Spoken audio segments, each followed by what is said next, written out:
Hey d'or, bienvenue à tous sur la chaîne de Jazz Viking, vous pouvez m'appeler Félix.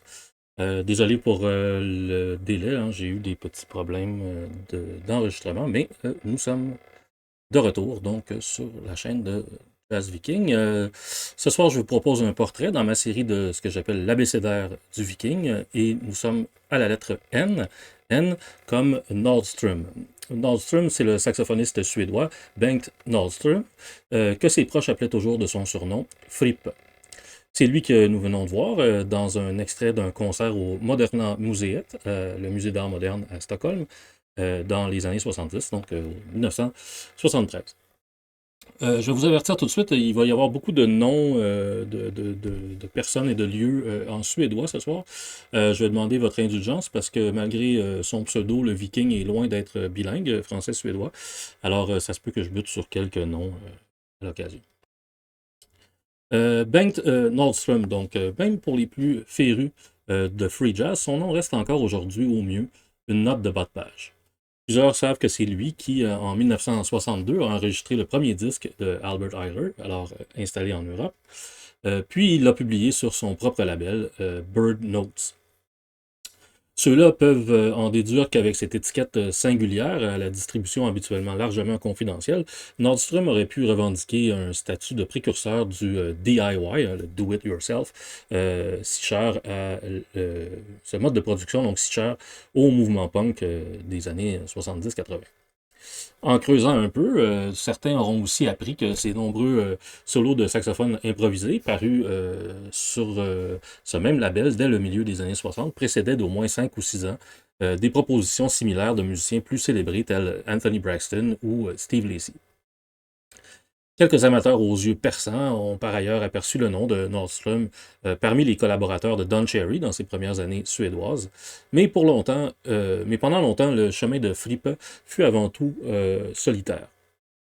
Pour plusieurs de ses contemporains, il était un amateur un peu gênant, plus toléré que vraiment apprécié, et même chez ceux qui l'ont directement côtoyé, on raconte plus volontiers les anecdotes un peu croustillantes qui le font paraître comme un personnage plutôt excentrique, qu'on évoque ses qualités de musicien, souvent incomprises et méprisées.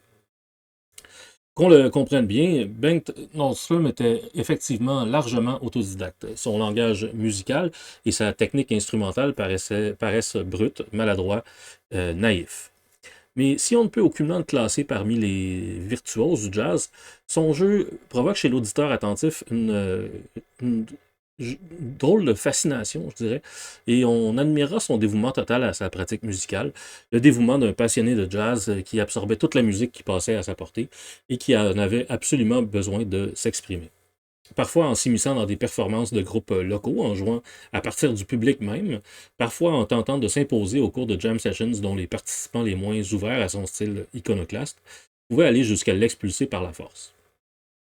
Comme le remarque son compatriote, le saxophoniste Mats Gustafsson, il dit « Il y a beaucoup d'histoires à propos de Frippe. Certaines sont vraies, d'autres non. Je crois que chacun a ses propres souvenirs de ce personnage, de cet homme si unique. » C'est en bonne partie grâce à Gustafsson qui a connu Nordström dès le début des années 80. Il est paru récemment un coffret vinyle assez exceptionnel et plutôt limité, bien que pas autant évidemment que les Bird Notes originaux. Un coffret donc consacré à la musique de Bengt Nordström, paru sur l'étiquette luxembourgeoise Ni vu ni connu. Un coffret qui s'intitule, comme vous pouvez le voir, tout simplement Bengt Frippe Nordström Vinyl Box. Donc une première édition de 300 copies est déjà épuisée. Le label va faire paraître bientôt une deuxième édition et je pense qu'il existe une version numérique complète désormais. Ici, je vais devoir assumer appartenir à cette nébuleuse informe de ceux qu'on appelle influenceurs avec mes 41 followers. Je vais donc me prêter à cet exercice qu'on appelle le unboxing, ou du moins ce que je crois que ce terme implique. Donc, unboxing, grosso modo, c'est ouvrir la boîte. Alors, on va regarder qu'est-ce qu'il y a là-dedans. C'est donc ce coffret qui s'appelle tout simplement Vinyl Box. Alors, on a d'abord ce petit livret ici, c'est une discographie en fait des disques 7 pouces et 12 pouces qui sont parus sur Bird Notes. C'est Mats Gustafsson qui a compilé donc cette discographie, je vais vous en parler un peu plus tard. Un livret un peu plus grand, ici, qui contient, entre autres, on peut le voir, des photos, vous allez en voir plusieurs ce soir, et des textes, des artefacts aussi, des copies de ces pochettes de disques qui étaient souvent faites à la main. Il y a des textes, les deux principaux étant de John Corbett. John Corbett, qui lui aussi est un musicien improvisateur et critique de jazz. Vous le connaissez sûrement comme le curateur de la série Unheard Music chez Atavistic au début des années 2000 et plus récemment du label Corbett vs. Dempsey, d'après le nom de la galerie qu'il co-dirige à Chicago. C'est surtout, par exemple, les notes du critique et historien de l'art suédois Thomas Milroth. Milroth avait côtoyé Bengt Nordström pendant une longue partie de sa carrière. Il l'a connu, je pense, à la fin des années 60. Et c'est ça qui rend, en fait, ce livret particulièrement précieux, en tentant de mieux cerner un peu ce personnage complexe et fascinant. C'est surtout, en fait, au vu de l'absence presque totale de littérature sur le musicien, du moins pour les non-suédophones. Donc, c'est pour ça que c'est surtout ce livret dont je me suis servi pour composer le stream de ce soir. Ensuite, on a un 7 pouces ici, dont je vais vous parler un petit peu plus loin. On va en écouter un extrait. Il y a un 10 pouces. On voit une personne ici qui tient un sac... Ça a l'air d'un sac de grand magasin avec Frippe Nordström. Vous pouvez le voir, je l'ai mis ici pour qu'on aperçoive son nom. Et bien évidemment, le corps. En fait, le 10 pouces, pardon, c'est pas. Le 10 pouces, ce sont des hommages. Donc, c'est des gens, des saxophonistes, surtout des saxophonistes contemporains. Suédois qui ont enregistré des pièces un peu en hommage à Nordström. Donc, il y a des vétérans, il y a Jörgen Adolfsson et Dror Feiler, il y a Mats Gustafsson, évidemment, et il y a des plus jeunes, deux plus jeunes, Anna Högberg, 38 ans, et Itzhak Edtjarn, 31 ans. Et en plus d'un vieux comparse, je pense qu'il se sert d'un bout d'un enregistrement de Nordström pour sa performance, le batteur Sven Åke Johansson.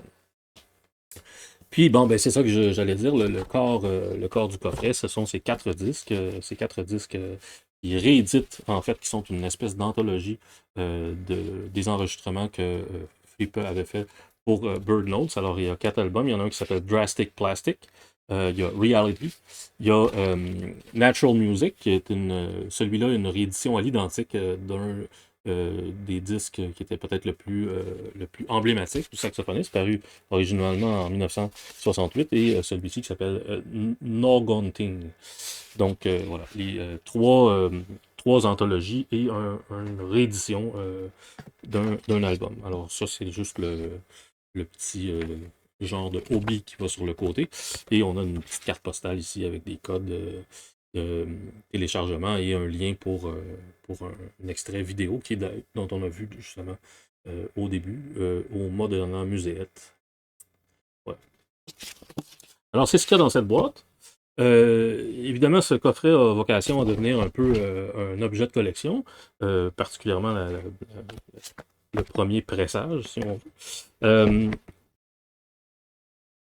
Mais il y a 20 ans, en 2003, Gustafsson et Milroth avaient déjà participé à la production avec le regretté propriétaire du magasin Andra Jazz à Stockholm et directeur de Blue Tower Records, Harald Krult. Ils avaient produit une anthologie CD un peu plus abordable, disons, que ce coffret. Des enregistrements de Nordstrom avec diverses formations, un disque baptisé Meaningless, Group Recordings from the 60s. Donc, la différence, je dirais, entre les deux, c'est surtout que le coffret récent se concentre sur les enregistrements plutôt en solo. De Nordstrom, il y a quelques duos, mais c'est surtout en solo. Et Meaningless, en fait, c'est des enregistrements qu'il a fait avec des différents groupes. Donc, il intervient avec différents groupes, surtout de musiciens locaux. Ce disque-là, comme je disais, c'est quand même beaucoup plus abordable. Je pense que vous pouvez trouver sur le web de chez Andra Jazz même, là, qui est un magasin qui existe toujours, des copies neuves là, pour une douzaine de dollars. Donc, ça vaut quand même la peine si vous voulez découvrir un peu Bengt Nordstrom. Et le livret de ce disque-là donc, est aussi principalement écrit par Thomas Milroth. Donc, je m'en suis servi là, de façon un peu complémentaire avec le coffret le livret du coffret récent. Pour citer Milroth lors de la parution de ce CD, il dit « Avec ses enregistrements réalisés par lui-même et originalement distribués dans des éditions très limitées sur le label Bird Notes », ici je vais vous faire remarquer les initiales, c'est important, Bird Notes, BN, Bengt Nordstrom, donc voilà. Avec ces enregistrements, donc, il devrait enfin cesser de n'être qu'une rumeur. Donc, c'était quelqu'un qui était connu peut-être localement par, disons, un peu ce qu'on pourrait appeler ses excentricités. Je vais vous en parler plus loin. Mais voilà, c'est aussi, ça a été aussi un musicien. On va essayer de découvrir un peu ce qu'était sa musique ce soir.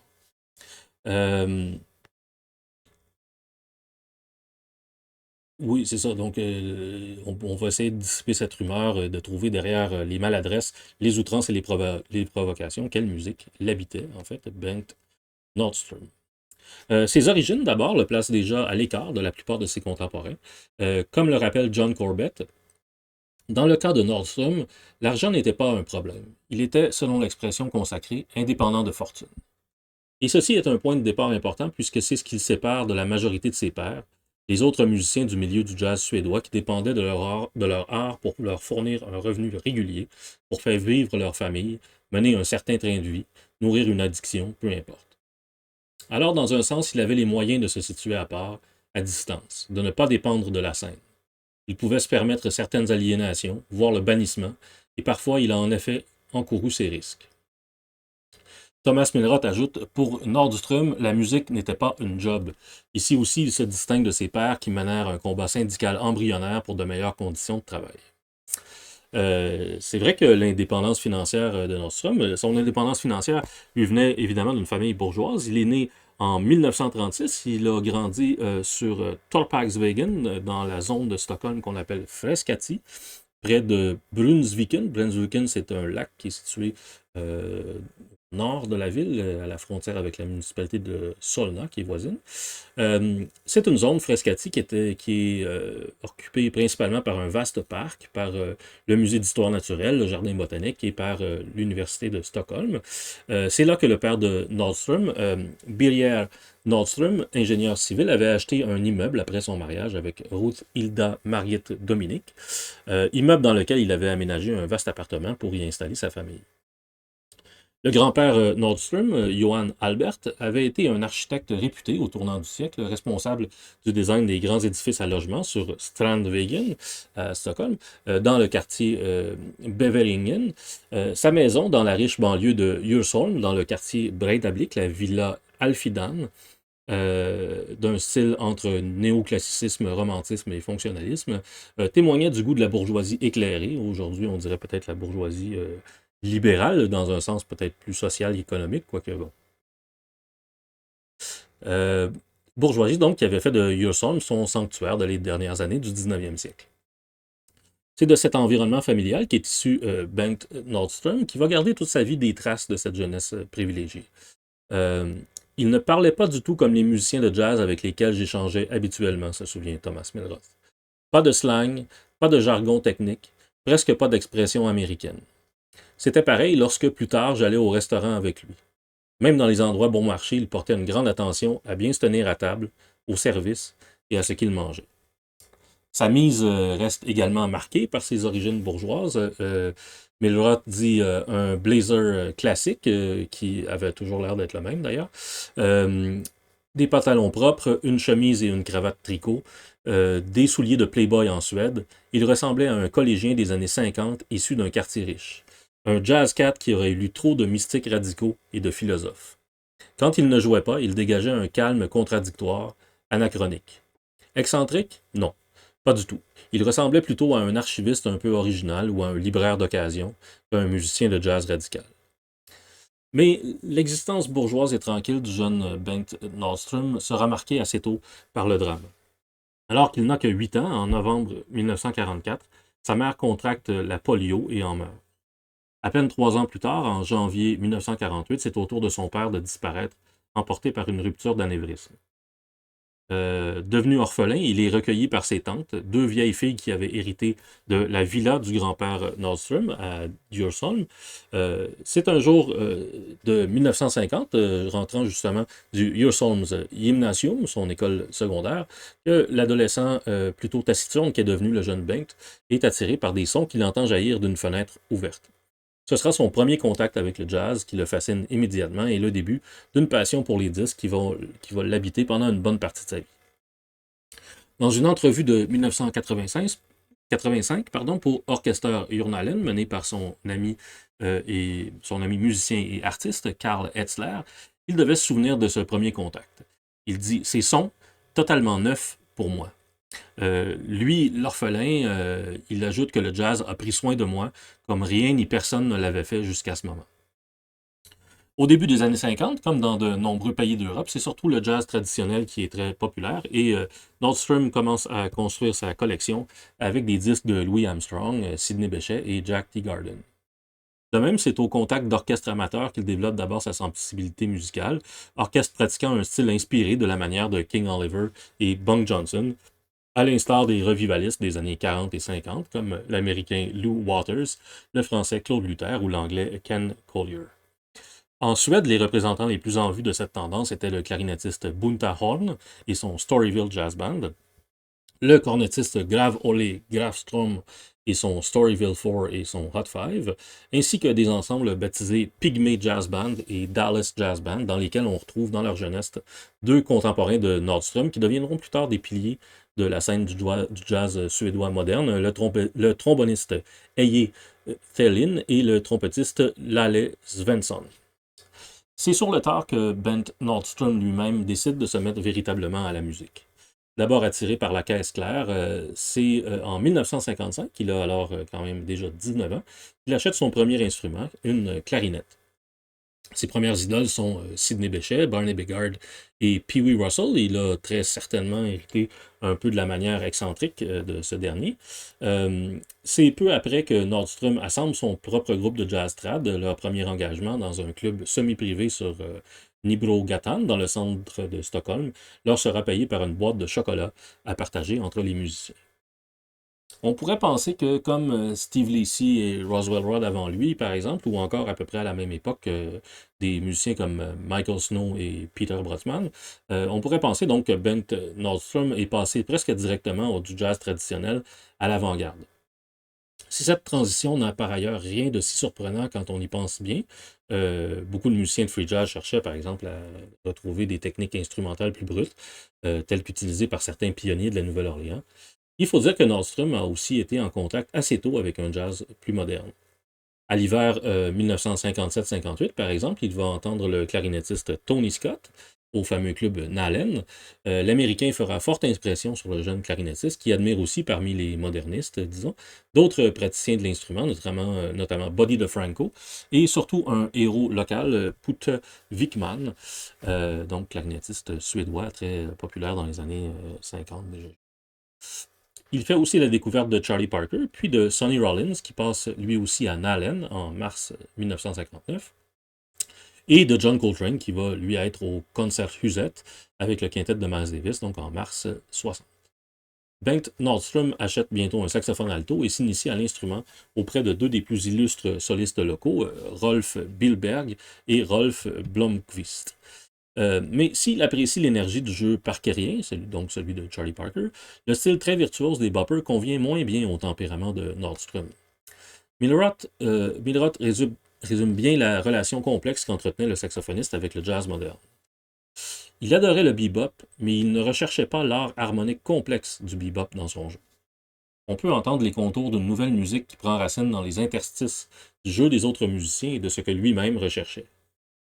Les autres réagissent en l'accompagnant à chaque détour, peut-être irrités, déroutés, utilisant des riffs et un accompagnement solide, attentif. Parfois, on sent que les autres croient qu'il joue comme il le fait parce qu'il ne pouvait jouer autrement. Et ils essaient de le soutenir alors que lui résiste vaillamment.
Donc, Bengt Nordström qui jouait cette pièce de Miles Davis qui s'appelle Half Nelson, ce qu'il avait fait avec Charlie Parker originalement.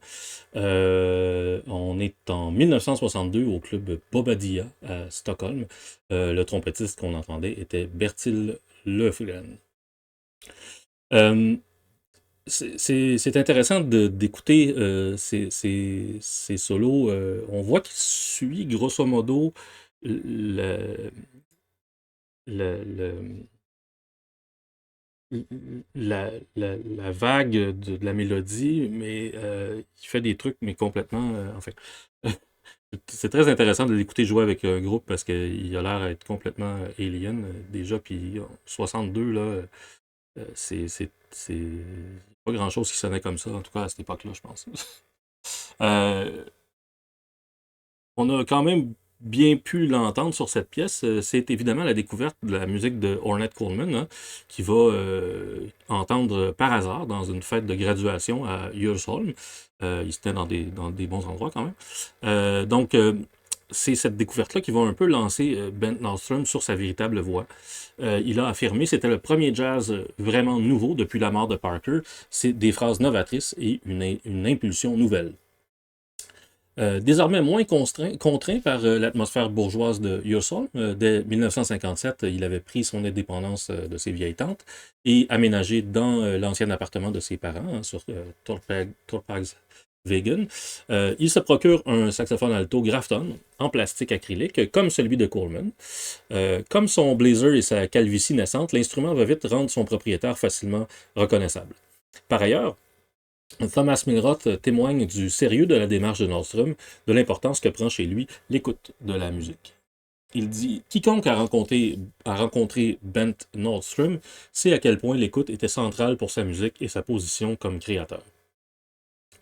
Il avait une capacité à s'écouter lui-même de façon critique et avec une grande attention.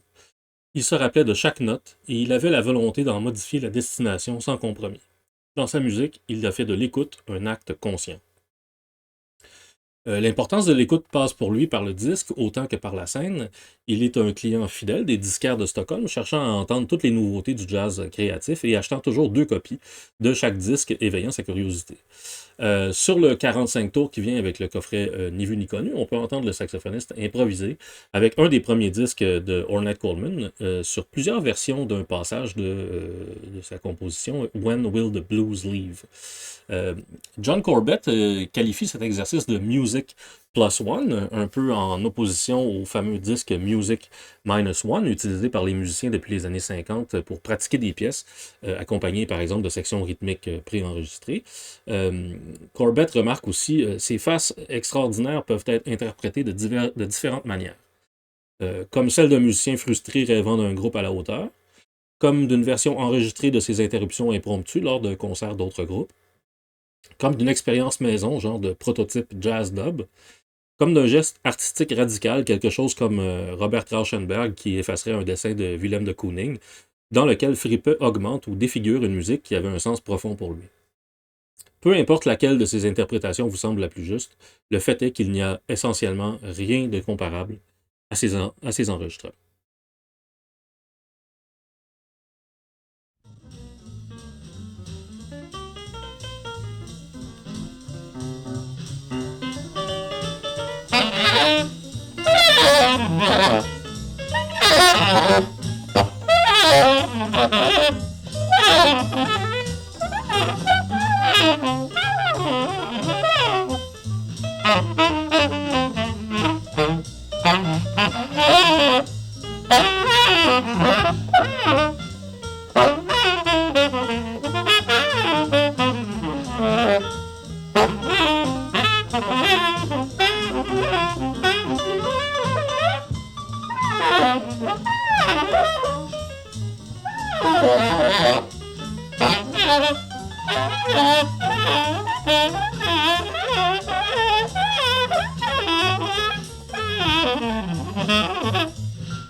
Deux interventions de Bengt Nordstrom sur When Will the Blues Leave, donc avec le disque de Ornette Coleman, enregistré originalement en 1958. Nordstrom, lui, a gravé ses faces en 1962 chez lui, à Stockholm. Cet objet sonore singulier est en effet, comme l'a fait remarquer John Corbett, une expérience maison. Et il marque aussi un tournant dans les méthodes d'enregistrement de Nordstrom. C'est en effet à la fin des années 50, à l'époque même de sa découverte de la musique de Coleman, que Nordstrom commence à s'intéresser activement au processus de l'enregistrement. Il se procure alors un magnétophone avec lequel il capte d'abord des concerts dans des clubs de Stockholm ou à la radio. Il commence à en publier des extraits lui-même sur son label, comme vous savez, qui se nomme donc Bird Notes. Les premiers titres de Bird Notes sont par exemple des enregistrements, des extraits de Miles Davis, de Sonny Rollins et de Charlie Parker, probablement le Bird de Bird Notes, évidemment. Mais assez rapidement, il va tourner son attention vers la scène locale avec des enregistrements de groupes incluant par exemple les trompettistes Lale Svensson et Bertil Löfgren, qu'on vient d'entendre, les saxophonistes Bernd Rosengren et Bo Vermel, les pianistes Alan Vaida et Lars Husten, les contrebassistes Björn Alke et Conny Lundin, les batteurs Bo Skoglund et Fredrik Norén.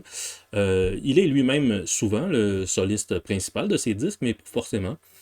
Certaines parutions mettant en vedette l'un ou l'autre de ses musiciens, parfois en solo. Il fait presser ses disques en très petite quantité, habituellement 15 à 30 copies, parfois seulement une dizaine ou même moins. Il ne leur fait habituellement pas imprimer de pochette, et quand il y a de l'information sur les labels, c'est lui qui l'y écrit à la main. Son approche à l'enregistrement et la diffusion de ses disques est totalement originale. Et il se distingue même d'un autre iconoclaste qui distribuait aussi lui-même ses productions, mais de l'autre côté de l'océan à cette époque, Sun Ra. Comme le remarque John Corbett, il dit tout ce qu'il créait, Frippe avait une manière, comme tout ce qu'il créait, pardon, Frippe avait une manière très spéciale de les fabriquer, en tout petits lots, quelquefois seulement une poignée, comme si les test pressing, hein, les pressages tests qu'on fait avant de presser le disque, comme si donc les test pressings étaient le terminus de la fabrication des disques.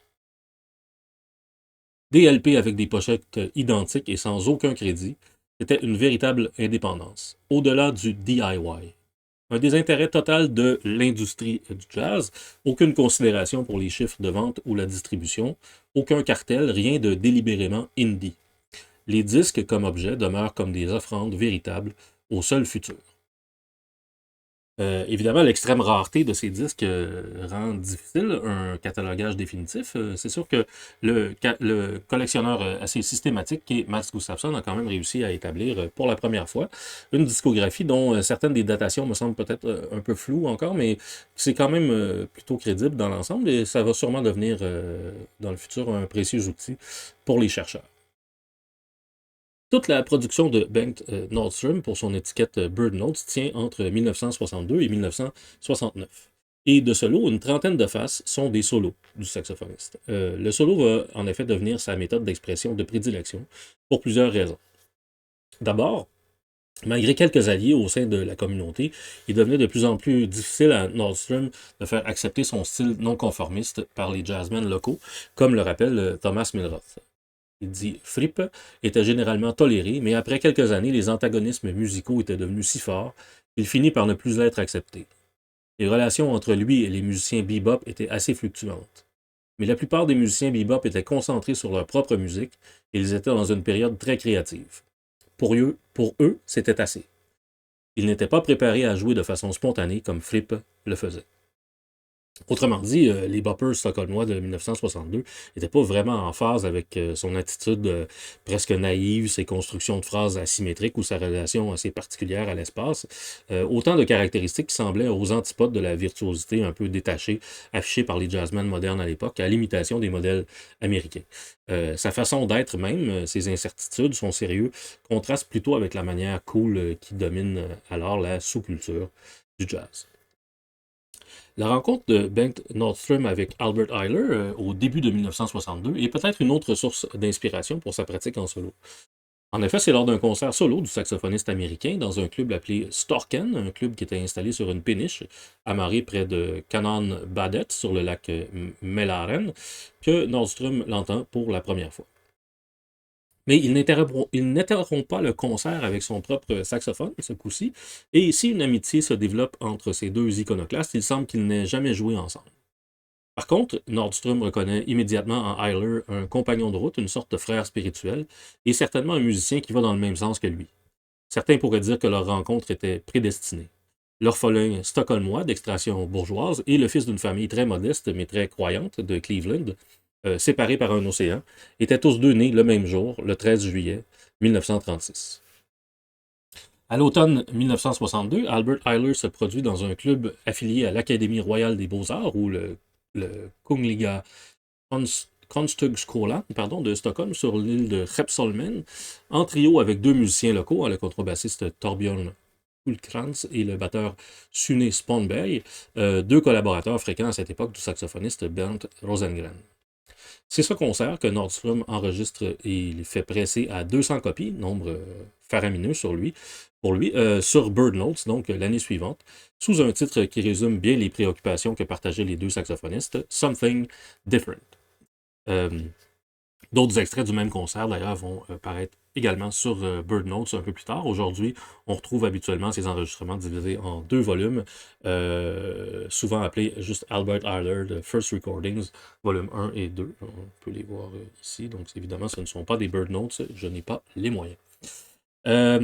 À cette époque de son développement, Ayler se réfère encore à des thèmes qu'on appellerait aujourd'hui standards, hein, des chansons populaires et des thèmes de Miles Davis, de Sonny Rollins ou encore de Tadd Dameron.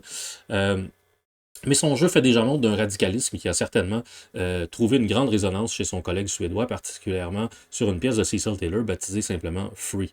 Taylor lui-même n'était d'ailleurs pas très loin. En novembre 1962, le pianiste se produit au Gyllene Cirkeln, le Golden Circle, donc le club à Stockholm, avec son trio.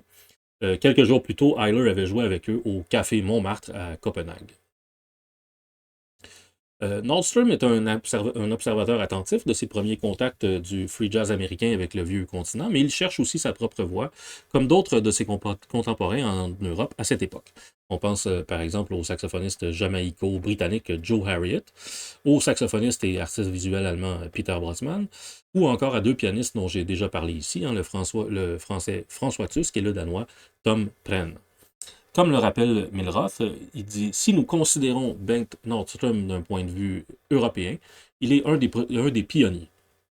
Dans le remous qui a suivi l'émergence de la pop music et le recul du jazz, il a été un de ceux qui ont été fortement influencés par Coleman, Ayler, Taylor, ce qu'on appelait la New Thing ou Freeform. Freeform était justement le titre d'un disque de Joe Harriott, donc le Britannique.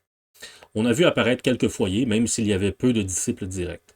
Derek Bailey, Evan Parker et John Stevens et le Spontaneous Music Ensemble en Angleterre, Brutzmann, Peter Kowald et Sven Åke Johansson en Allemagne, Irene Schweitzer en Suisse, et aussi Han Benink, Willem Werker et Misha Mengelberg en Hollande. Avec sa mission solitaire, Bengt Frippe Nordstrom constituait à lui seul un de ses foyers, un contemporain de ses autres musiciens, et de certaines façons, il les précédait. John Corbett remarque que ces disques solos des années 60 ne dessinent pas aisément une carte de la musique improvisée européenne, quoiqu'ils abordent certaines des questions que Derek Bailey considérera avec ses travaux provocateurs en solo quelques années plus tard, s'interrogeant sur l'épineux problème philosophique de l'improvisation libre sans aucune participation extérieure. En 1963, Nordstrom loue un local de répétition dans l'édifice d'un dancing de Malmskillnadsgatan, où il peut enregistrer ses improvisations en solo. Mais en écoutant les bandes chez lui, il fait un constat amer. Ça sonnait vraiment horrible, confiera-t-il plus tard à Karl Etzler. Il note même la date de cette révélation dans son journal, le 25 septembre 1963. Dorénavant, il va se concentrer presque exclusivement sur sa pratique en solo. Dans le champ jazzistique, peu de souffleurs avaient pensé jusqu'alors à développer cet aspect de leur art. Il y avait bien eu le vieux Coleman Hawkins dans les années 40 avec le remarquable Picasso, ou plus récemment Eric Dolphy avec des paraphrases de Tenderly ou God Bless the Child, mais le solo absolu restait un art presque vierge au début des années 60, pour ce qui est des musiciens improvisateurs en tout cas. Nordstrom, probablement un peu inconsciemment, sera un véritable pionnier de cette pratique qu'il documente soigneusement, comme en témoignent de nombreux titres parus sur Bird Notes tout au long des années 60. Drastic Plastic, Sounds of Life, Reality, Spontaneous Creation, The Horn Song, Horn Breathings, Winds of Soprano, ou encore Sigurd Rascher Variationer, évocation de cette figure centrale du saxophone classique, Sigurd Rascher, pour qui de nombreux compositeurs célèbres avaient écrit des œuvres, hein, Henry Cowell, Glazunov, Hindemith, Jacques Ibert ou William Grant Still, par exemple. Mais s'il ne pratique sans doute pas assidûment le répertoire consacré de l'instrument, Nordstrom se situe à l'opposé de la technique correcte, même si son éducation laisse parfois poindre des traces du fameux son mule des saxophonistes se consacrant au répertoire occidental. Cette fois, c'est moi qui fais référence à un autre maître de l'instrument, le français Marcel Mull. Bengt Nordstrom n'en est pas à sa première contradiction. Et c'est avec son sérieux habituel qu'il explore les possibilités de son instrument et de l'espace sonore, comme on peut l'entendre sur cet extrait, un de ses premiers solos publiés sur Bird Notes, enregistré en janvier 1964.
Pardon, voilà.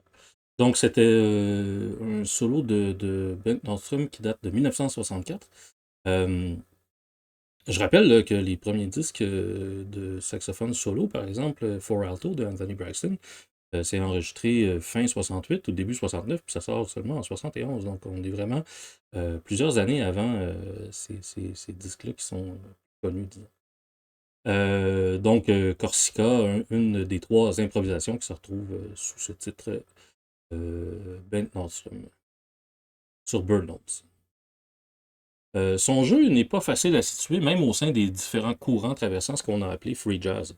Son association avec Eiler pourrait faire penser qu'il appartenait à la mouvance de ce qu'on a appelé l'energy music, qui caractérise un peu la deuxième phase du free jazz américain.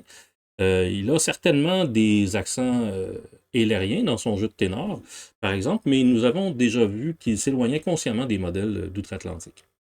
En 1968, il déclare par exemple dans le magazine Jazznit pourquoi ne pourrions-nous pas les défier aussi bien que n'importe qui pour être en mesure d'innover? Si la révolte européenne est formulée correctement, c'est-à-dire si nous arrêtons d'imiter les Américains, ils nous remercieront certainement pour notre contribution. Dans le livret du CD Meaningless, dont j'ai parlé tout à l'heure, Thomas Milroth compare volontiers l'approche de Nordstrom à celle d'un autre original actif à la même époque que les débuts du saxophoniste suédois, l'américain Joe Maneri. Lui aussi largement ignoré et solitaire en son temps. Milroth dit donc, comme le saxophoniste Joe Maneri, il était incapable dès le début de jouer les mélodies telles quelles, comme elles devraient être jouées. Les deux semblaient posséder une volonté innée de les jouer d'une autre manière. Cette position peut être réellement inconfortable. Je ne sais pas à quel point Milroth interprète correctement l'approche de Maneri ici, mais il semble également oublier que l'Américain puisait une bonne part de son originalité et de son approche microtonale dans les musiques grecques, turques, égyptiennes et du Proche-Orient qu'il pratiquait avec des orchestres qu'on qualifiait alors d'exotiques. Tout comme Albert Ayler tirait son style enflammé directement des traditions de l'Église afro-américaine, tradition qui était sans doute assez éloignée de l'austère rite suédois dont on imagine Nordstrom plus familier. Pour moi, c'est peut-être d'un autre iconoclaste, Giuseppe Logan, dont Nordstrom était le plus proche. Il faut absolument lui trouver un équivalent américain. Dans son approche quasi naïve et dans son phrasé asymétrique, tout comme dans l'incompréhension presque totale de ses contemporains pour son jeu, notamment celle de Jimmy Rushing ici, qui a l'air d'être complètement flabbergasté par le solo de Giuseppe Logan.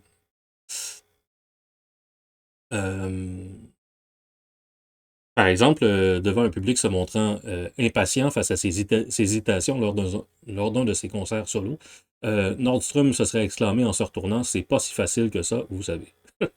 Donc sa position unique dut être aussi inconfortable pour Nordstrom. Donc Thomas Milroth lui suggère en effet qu'il est un peu en marge, un peu comme les beatniks. Et voici comment il raconte cette anecdote. Il dit « Je me souviens d'une conversation avec Nordstrom où je l'avais questionné sur son statut d'outsider. C'est probablement la seule fois où je l'ai vu se fâcher. Non, a-t-il répondu avec emphase. Il n'avait jamais voulu être un outsider.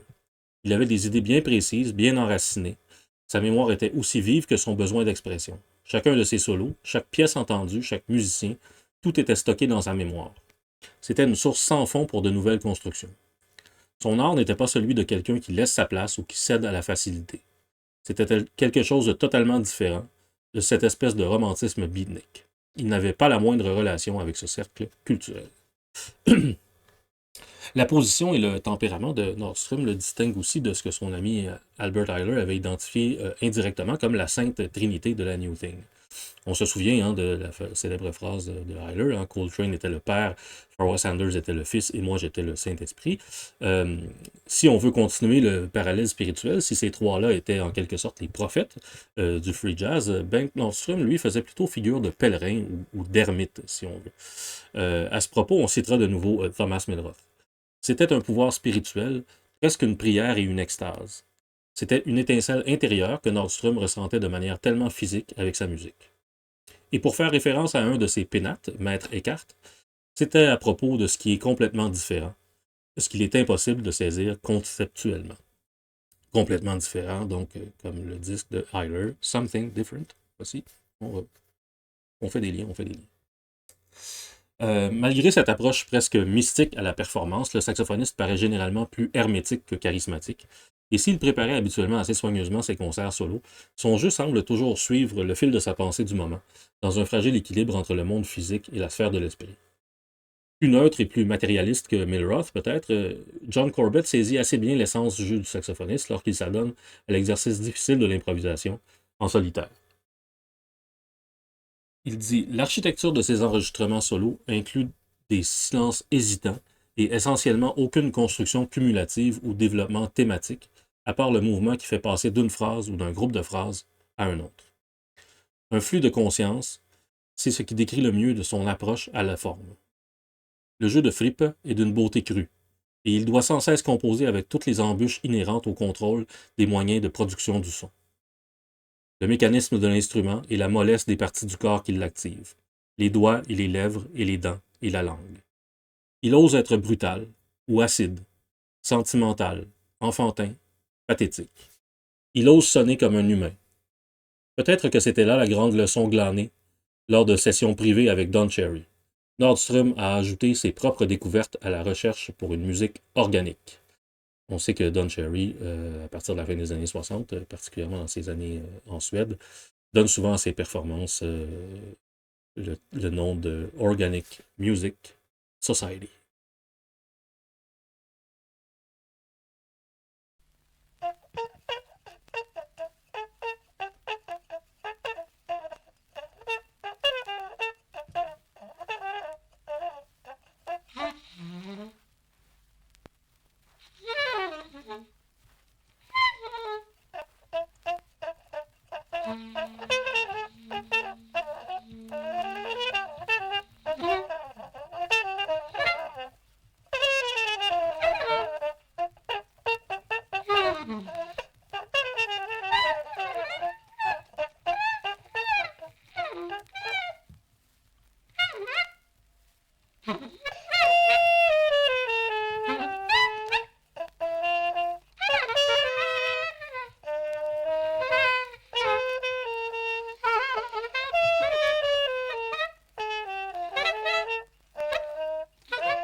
Voilà, c'était un extrait de ce duo entre Bent Nordstrom et Don Cherry, un duo qui date de 1963.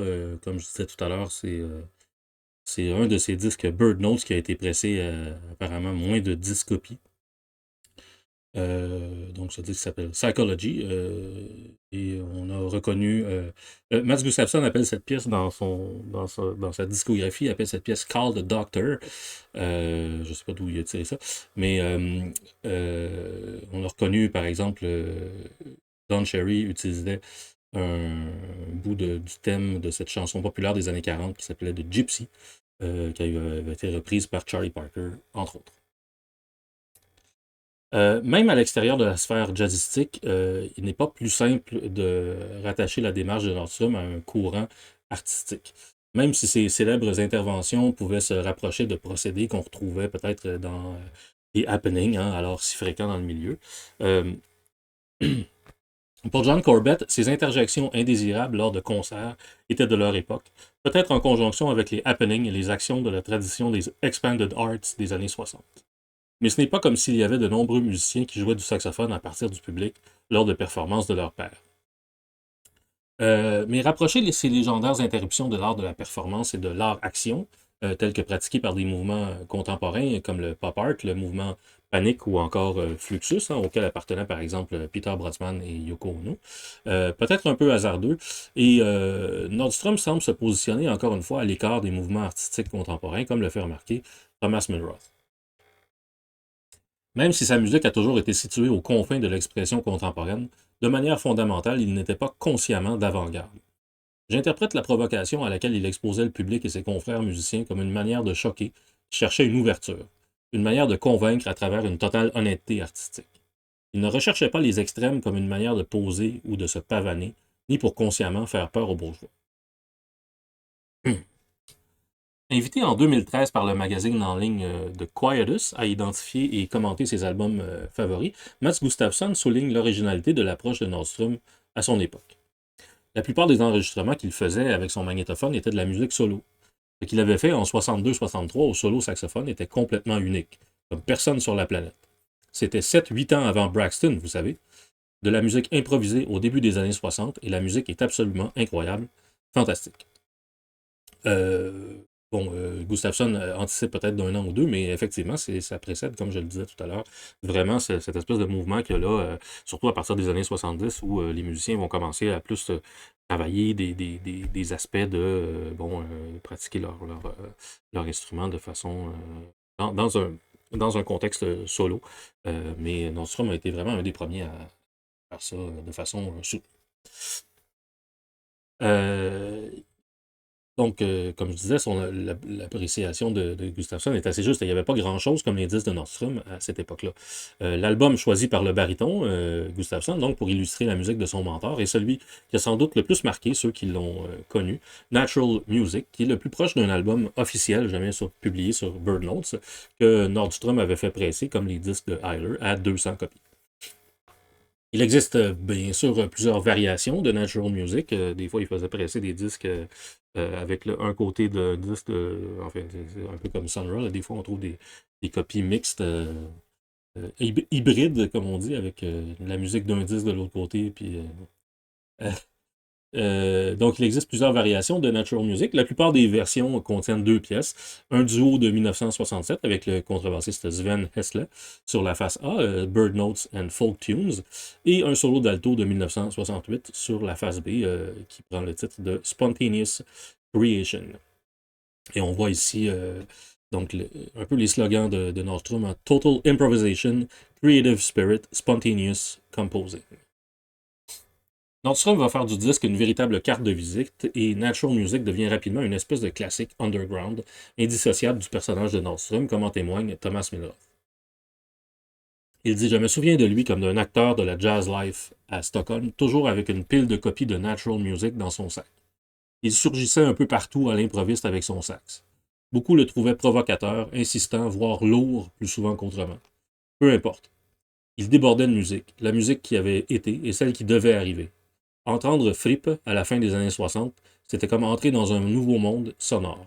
Et lorsque Four Alto de Anthony Braxton est sorti, comme je l'ai mentionné tantôt, enregistré vers 69, mais sorti en 71. Donc, lorsque For Alto de Braxton est sorti, j'étais et plusieurs autour de moi, nous étions prêts à accueillir cette nouvelle musique.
La pièce solo tirée de cet album qui s'appelle Natural Music, Spontaneous Creation, Bengt Nordström en 1968.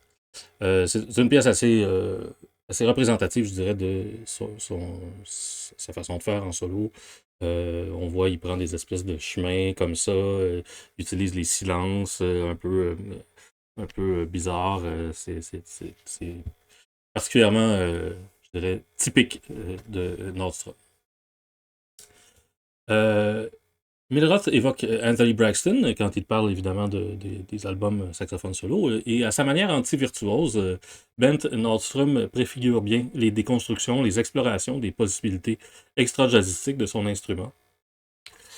Alors, qu'on retrouvera de façon plus systématique, plus élaborée peut-être, mais pas plus radicale, non seulement chez Braxton, mais chez plusieurs autres tenants de cette école de Chicago, issue de l'AACM, l'Association for the Advancement of Creative Musicians. On pense, par exemple, évidemment, aux saxophonistes de l'Art Ensemble of Chicago, Roscoe Mitchell et Joseph Jarman, mais aussi à Wadada Leo Smith, à Leroy Jenkins ou à George Lewis, le tromboniste, évidemment, quoique Nordström, qui a commencé par s'intéresser au jazz traditionnel, devait aussi avoir subi, d'une certaine façon, l'influence du fameux clarinettiste New Orleans du même nom.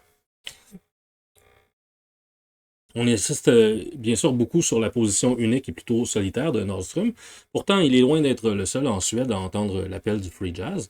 En 1963, à l'occasion d'une nouvelle tournée du groupe de Sonny Rollins, Nordström va rencontrer une des figures majeures du mouvement qui ira bientôt domicile à Stockholm même, le trompettiste Don Cherry, ancien comparse de Ornette Coleman qu'on a entendu tout à l'heure. On pourra par ailleurs retrouver mon portrait justement de Don Cherry sur PeerTube. Je vais vous mettre les liens ici dans le chat, si ça vous intéresse. Voilà.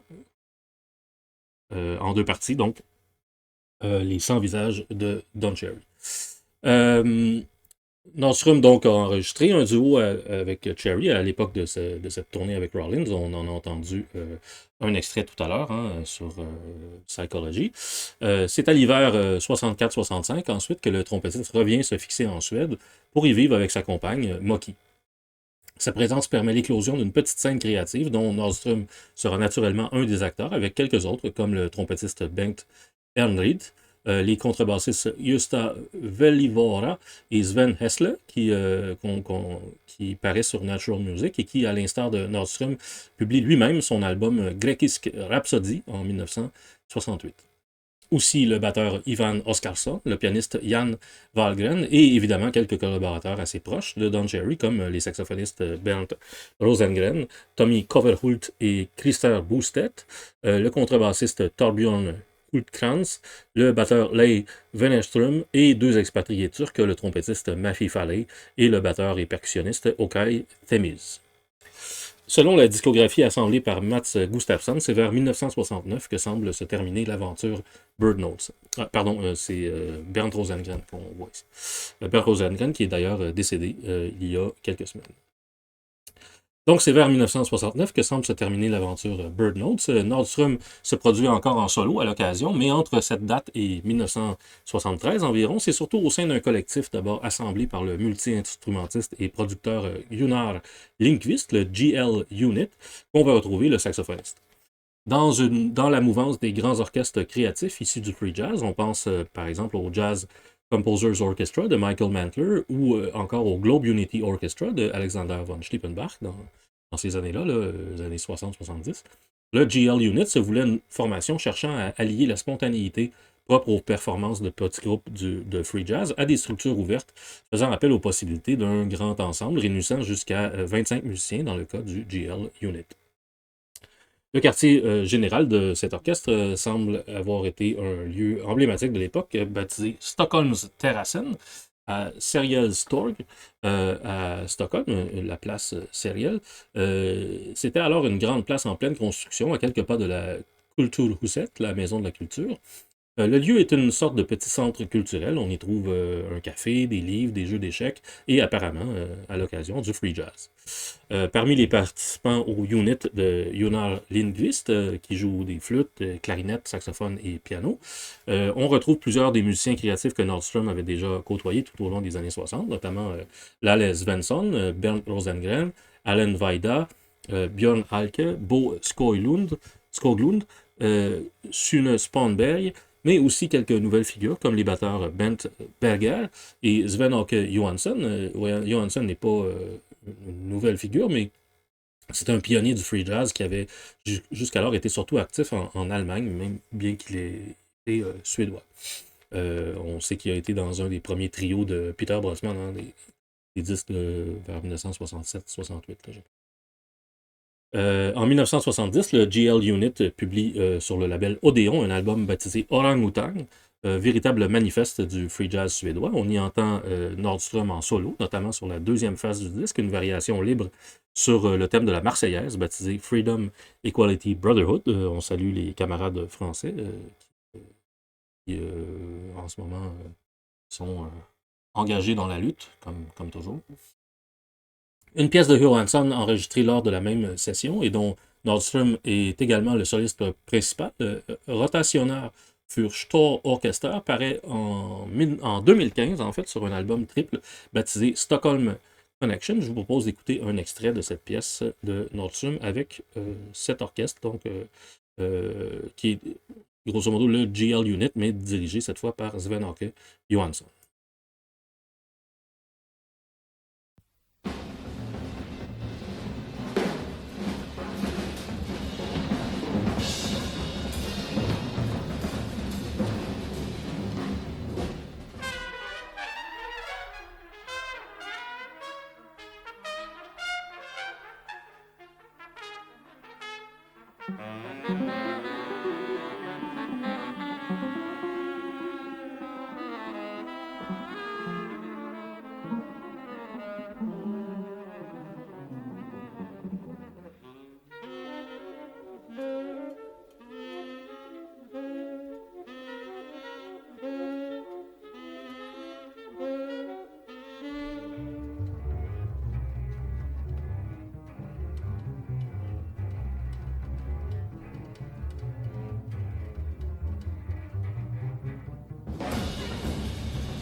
Voilà, c'était une espèce de tentative d'intégrer Bengt Nordstrom et son jeu inclassable et imprévisible au sein d'un grand ensemble dans une pièce écrite et dirigée par Sven-Åke Johansson en 1970. Jusqu'au milieu de la décennie, Nordstrom reste un pèlerin plutôt solitaire, se greffant occasionnellement et avec des résultats plus ou moins heureux, comme on l'a vu, à différents groupes éphémères ou déjà constitués. En 1975, ils font ce qui sera véritablement son seul ensemble relativement stable, un groupe baptisé Milieu Volksverket. Milieu Volksverket, on pourrait traduire par Agence de protection de l'environnement, ou en anglais The Environmental Control Office. Dans les années 70, ce sont entre autres le tromboniste Lasse Olofsson et le contrebassiste Ivar Lindell qui vont intégrer le groupe auprès du saxophoniste. Sous d'autres formes, le groupe va rester actif sporadiquement pendant une quinzaine d'années. Malgré un revenu garanti par un héritage de ses tantes, décédées respectivement en 1973 et 1974, Nordstrom délaisse la production de ses propres disques et il est beaucoup moins documenté à cette époque. On ne retrouve guère dans sa discographie que quelques apparitions avec le duo formé par Sven-Åke Johansson, encore une fois, et Alexander von Schlippenbach en 1977 et 1982, des pièces qui sont documentées sur le triple album Umlaut, dont nous venons d'entendre un extrait, donc Stockholm Connection. Parallèlement à ces collaborations, le free jazz continue de faire son chemin en Suède, comme en témoignent les activités de quelques groupes qui s'engouffrent bientôt dans la brèche ouverte par Nordstrom, mais aussi Don Cherry, Bent Henrid, Bernd Rosengren et le GL Unit. C'est par exemple le trio du pianiste Per Henrik Wallin, avec le saxophoniste Lars-Göran Ulander et le batteur Peter Olsson. C'est le Mount Everest Trio du saxophoniste Gilbert Holmström avec le contrebassiste Kjell Jansson et le batteur Conny Högqvist. C'est le groupe Iskra avec le saxophoniste Jörgen Adolfsson et l'ancien accompagnateur de Albert Ayler, le batteur Sune Sponberg.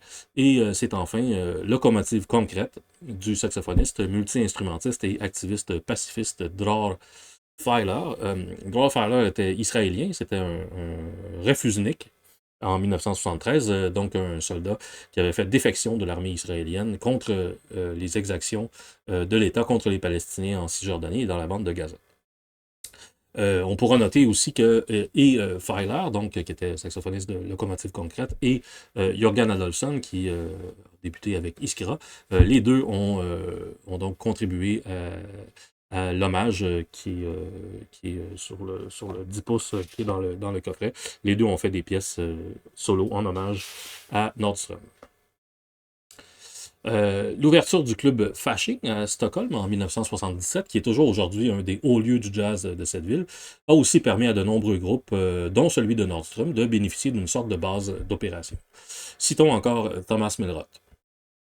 Il dit « Même si Bent Nordstrom jouait encore généralement à contre-courant et qu'il était encore régulièrement tourné en dérision, plusieurs de ses idées musicales avaient pris racine. » Comme en témoigne un portrait esquissé en mots par Thomas Milroth après l'enregistrement d'une émission de radio au début des années 80, Bengt Nordstrom garde toujours à cette époque son caractère sérieux et quelque peu angoissé lorsqu'il parle musique. J'interviewe Flip. Il est concentré et tendu. Je sais qu'il approche chaque prestation, que ce soit avec son instrument, dans le studio ou en entrevue, avec le plus grand sérieux et qu'il se prépare toujours plusieurs semaines à l'avance. Il parle très sérieusement de sa musique, de sa vie et de ses déceptions. Une fois fini le montage de l'émission, je crois avoir réussi à créer un portrait juste de ce solitaire un peu têtu, de cet ermite qui se cache volontiers derrière l'humour et la provocation.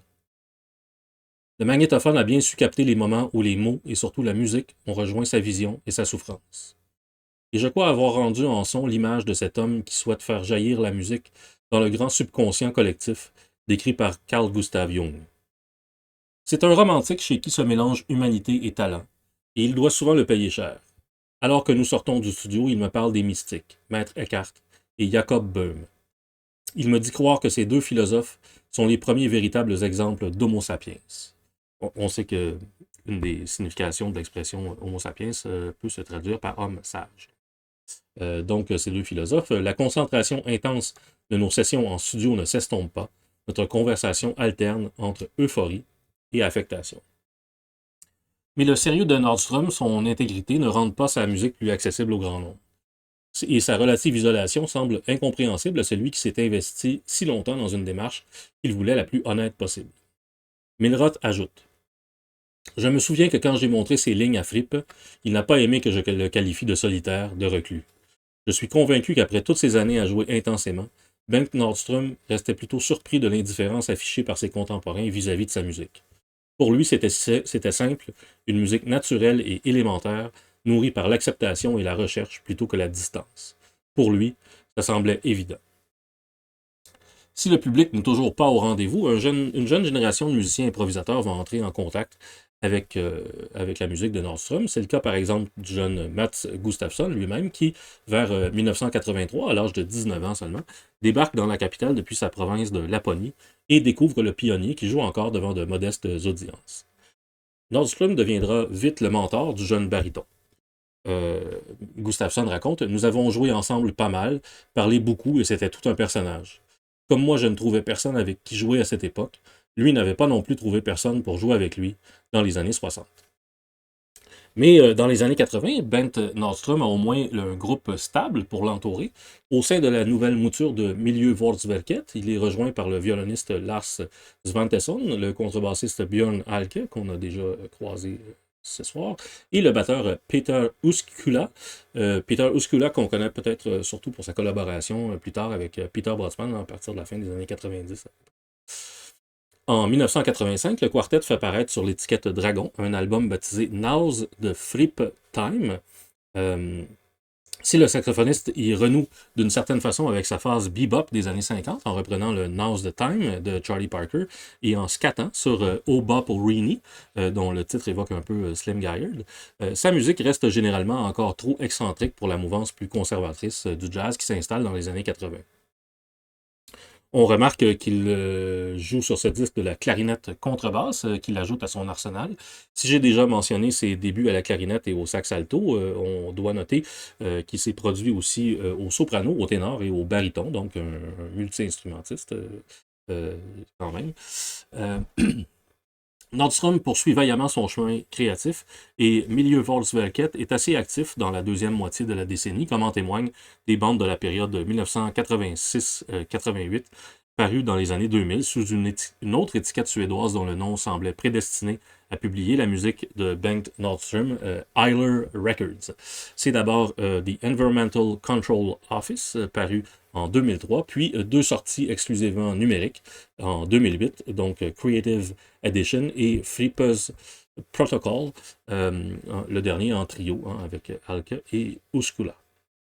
On peut aussi trouver en ligne sur le compte YouTube de Jan Ström. Jan Ström était le fondateur de Eiler Records, un concert de Milieu Volksverket daté de 1989. Je vous propose qu'on en regarde un extrait.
On a peut-être entendu un peu de l'influence de Pee Wee Russell, dont j'ai parlé plus tôt, et peut-être même du clarinettiste de Duke Ellington, hein, Russell Procope, dans cette interprétation à la clarinette du fameux blues de Miles Davis, Walkin'. Et c'était donc Bent Nordstrom avec Milieu Volksverket. On il jouait avec Björn Alke à la contrebasse, Peter Uskula à la batterie. Et on ne l'entendait pas dans cette pièce, mais il y avait aussi évidemment le violoniste Lars Svantesson. La relative stabilité de son groupe jusqu'à la fin des années 80 et l'apparition d'un disque sur Dragon, un label dont le catalogue audacieux, construit depuis une décennie, promettait au quartet une certaine visibilité, au moins nationale. Euh, Tout ça aurait pu annoncer une percée de Nordstrom. Le violoniste du groupe, Lars Svantesson, confie que Milieu Volksverket avait reçu dans ces années-là une petite bourse du Kulturrådet, pardon, le Conseil des arts de Suède, qui devait leur permettre de réaliser de petites tournées. Cette reconnaissance, aussi modeste soit-elle, devait apporter à Nordstrom, qui s'affirme bien comme le véritable leader et principal moteur créatif du groupe, un bref moment de contentement, de stabilité. Svantesson, dans ses notes pour un des albums parus sur Isle Records, partage ses impressions sur la musique du quartet dans cette période. Il dit: comme d'habitude, la musique est quelque peu naïve, avec des nuances classiques, un peu Stravinsky-esque, avec de subtiles touches d'art moderne, de folklore suédois et de Albert Ayler. Dans ses notes, Thomas Melroth élude largement les années 90, dans les notes donc, du coffret, ni vu ni connu. Il élude donc largement les années 90, mais il semble qu'elles aient été particulièrement pénibles pour Nordstrom. Malgré une apparition sur une anthologie fondatrice sur vinyle double au début de la décennie, une compilation qui s'appelait Sounds, Contemporary Swedish Improvised Music, produite par Harald Hult et parue sur Blue Tower en 1990. Je pense que c'était un des premiers enregistrements de Mats Gustafsson, entre autres. Bent Nordstrom rate largement la démocratisation graduelle de la production musicale rendue possible par l'explosion du marché du CD. Il est absent sur disque pendant cette décennie. Les raisons en sont largement extra-musicales. D'un côté, l'héritage des vieilles tantes de Djursholm s'étiole. De l'autre, sa santé se dégrade peu à peu. Comme le remarque Melroth, affronter la musique comme Nordstrom l'avait fait devait avoir un fort prix. Il n'avait eu aucun succès, aucune base solide sur laquelle se reposer, après des années d'innovation. Les déceptions étaient assez conséquentes pour justifier un certain pessimisme, mais même le pessimisme de Nordstrom avait une certaine sérénité, et Milroth le décrit comme un pessimisme souriant, une manière de survivre aux difficultés. Les dernières années de sa vie ont été très difficiles pour Nordstrom. Malade, il ne pratiquait plus son instrument de façon régulière depuis plusieurs années. Il avait perdu son appartement, refuge et base d'opération essentielle, les derniers vestiges de sa famille jadis proéminente dans la société stockholmoise. Sa précieuse collection de disques, assemblée minutieusement depuis les années 50, est finalement dispersée, et dans ces dernières années, il réside essentiellement dans un refuge pour itinérants. Mais si Nordstrom est désormais essentiellement sans abri, la musique occupe toujours une position centrale dans son esprit. Quand il apprend que le batteur Sonny Murray, ancien comparse de Albert Ayler que Nordstrom connaissait depuis son passage à Stockholm avec Cecil Taylor en 1962, donc quand il apprend que Sonny Murray va être de retour dans la ville, à Stockholm, en mars 2000, pour un concert en duo avec le saxophoniste Archer Doyle, Frippe ne cache pas son enthousiasme, comme se souvient le producteur Jan Ström. Il dit: tu dois t'arranger pour que je puisse jouer avec Sonny quand il sera à Stockholm. Lui dit Nordstrom. Excusez-moi.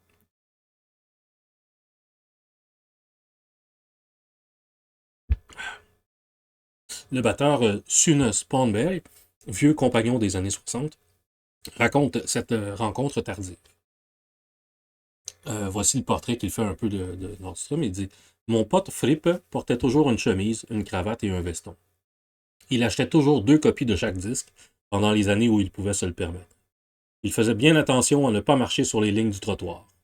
Il avait été un des premiers à rêver d'une liberté totale et spontanée. Peut-être une façon d'exorciser son besoin de contrôle. Au début, nous improvisions en duo chez lui. Il affirmait alors que nous n'avions pas besoin de nous écouter. Tout a été enregistré et une partie a été pressée sur disque. Toute sa vie, Frippe a eu désespérément besoin d'être entendu. Il était apprécié d'un petit nombre, perçu comme obstiné et dérangeant par plusieurs. Il sentait qu'il allait mourir bientôt. Ça semble un coup du destin que si peu de temps avant son décès, il ait pu participer à cet engagement avec Sonny Murray, jadis associé de si près à Maître Albert Ayler. La boucle est bouclée. La veille du concert, qui va avoir lieu au Glenn Miller Café, donc à Stockholm, Strum faisait visiter le magasin de Harald Hult, donc Andra Jazz, à Sonny Murray et Archer Doyle. Avec ces deux musiciens sous la main, Hult peut alors se prêter à une de ses activités favorites, le blindfold test. Vous savez comment ça marche. Confronté à un disque inconnu, Murray déclare ça doit être Archie Shepp quand il était jeune et en bonne forme. Hult allait devoir surprendre le batteur et dit non, ça, c'est le gars avec qui vous allez jouer demain soir, Frippe, enregistré dans les 60s. Jan Strum reprend le récit à ce point. Ce n'est évidemment pas le même Frippe qui jouait le lendemain. Sa maladie l'empêchait de maîtriser le saxophone comme au bon vieux temps. Mais nous avons tous senti le respect dont les deux musiciens témoignaient l'un pour l'autre au cours de leur courte rencontre sur la scène du Glenn Miller Café. Même diminué, Nordstrom est enthousiaste par rapport aux résultats de la session. Strum lui envoie les enregistrements et la vidéo du concert. Et le saxophoniste reste en contact avec le producteur pour s'assurer que son intervention fasse partie de l'album final. Mais ce seront ses derniers enregistrements. Sa santé est maintenant très précaire et il est hospitalisé quelques mois plus tard. La poétesse d'origine britannique, Iris Orton, une amie de longue date, visite alors Nordstrom à l'hôpital. Elle témoigne. Il ne voyait pas sa vie, qui avait été remplie de malchance catastrophiques, comme un échec. Nordstrom confie à sa vieille amie « J'ai fourni ma contribution à la musique ». Orton renchérit. Ces mots prouvent, à moi en tout cas, qu'il avait peut-être abandonné son corps, mais pas son esprit. C'était ce sac d'os prématurément vieilli dont il voulait se débarrasser, pas de Bengt Nordstrom, avec qui il semblait être resté assez bon ami. Bengt Frippe Nordstrom est décédé le 23 octobre 2000 à l'âge de 64 ans. Thomas Milroth rappelle qu'à sa disparition, tout ce qui restait de ses possessions terrestres était ses livres, sa clarinette et son sax alto. Si l'image que nous avons de lui aujourd'hui reste celle d'un personnage excentrique, grâce au travail de Thomas Milroth et de Mats Gustafsson, nous pouvons maintenant mieux apprécier la complexité de cette personnalité unique du jazz européen. Avant de vous présenter un extrait de la dernière performance de Frippe, je voudrais vous partager cette citation de Michel Houellebecq, rassurez-vous, rien de trop récent. Une citation donc tirée de son essai Rester vivant et utilisée par Thomas Milroth pour faire un parallèle avec la vie et la carrière de son vieil ami, Bengt Frippe Nordstrom. Le travail permanent sur vos obsessions finira par vous transformer en une loque pathétique, minée par l'angoisse et dévastée par l'apathie. Mais, je le répète, il n'y a pas d'autre chemin. Vous devez atteindre le point de non-retour, briser le cercle, et produire quelques poèmes avant de vous écraser au sol. Vous aurez entrevu des espaces immenses. Toute grande passion débouche sur l'infini. Nordstrom a-t-il atteint l'infini? Lui, le mystique, était-ce même son but? Frippe avait sans doute des ambitions plus modestes, comme il le disait lui-même. Si nous, musiciens, créateurs et artistes, avons une tâche dans cette vie, c'est probablement d'alléger les difficultés que notre nature humaine engendre, hélas. Je ne peux rien faire d'autre que jouer ma musique. Si je survis, c'est encore la seule chose que je pourrais faire. Et voilà, c'est tout ce soir pour le Viking, qui va devoir encore travailler un peu sur son suédois, peut-être la prochaine fois que je parlerai d'un musicien suédois. Je vous invite, comme d'habitude, à me suivre sur les réseaux sociaux, surtout sur la page Facebook, Jazz Viking, pour les amateurs de jazz francophone, où je vous tiens habituellement informé de mes prochains streams. Pour clore ce portrait, je vais vous laisser sur un extrait vidéo du dernier concert de Bengt Nordstrom, donc comme je l'ai mentionné, avec Sonny Murray, au Glenn Miller Café en mars 2000. On reconnaîtra dans son intervention des fragments de thèmes d'un vieil ami, Albert Ayler. À la prochaine.